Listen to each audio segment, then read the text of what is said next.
திருவாரூர் மாவட்டத்தில் தேர்வுக்கு சென்றபோது ஏற்பட்ட விபத்தில் காலில் வைக்கப்பட்ட தகடு அகற்றப்படாமல் இருப்பதால் தன்னுடைய கல்லூரி கல்வி பாதிக்கப்படுவதாக கூறி மாவட்ட ஆட்சியரிடம் கண்ணீர் மல்க மாணவி மனு அளித்திருக்கிறார். குடவாசல் பகுதியைச் சேர்ந்த அபிநயா மயிலாடுதுறையில் உள்ள தனியார் கல்லூரியில் இளங்கலை படிப்பு படித்து வருகிறார்.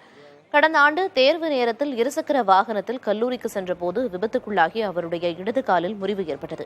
இதையடுத்து அரசு மருத்துவமனையில் உடனடியாக அறுவை சிகிச்சை செய்து அவருடைய காலில் தகடு பொருத்தப்பட்டது.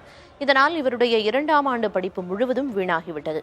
இந்நிலையில் அவருடைய காலில் இருந்த தகடை அகற்ற அரசு மருத்துவக் கல்லூரி மருத்துவமனைக்கு சென்றபோது அவரது மருத்துவ காப்பீடு திட்டத்தின் கீழ் உள்ள அட்டையில் முகவரி மாறியிருப்பதாகவும் இதை சரி செய்த பிறகுதான் காலில் உள்ள தகடை அகற்ற முடியும் எனவும் மருத்துவமனை நிர்வாகத்தினர் தெரிவித்துள்ளனர்.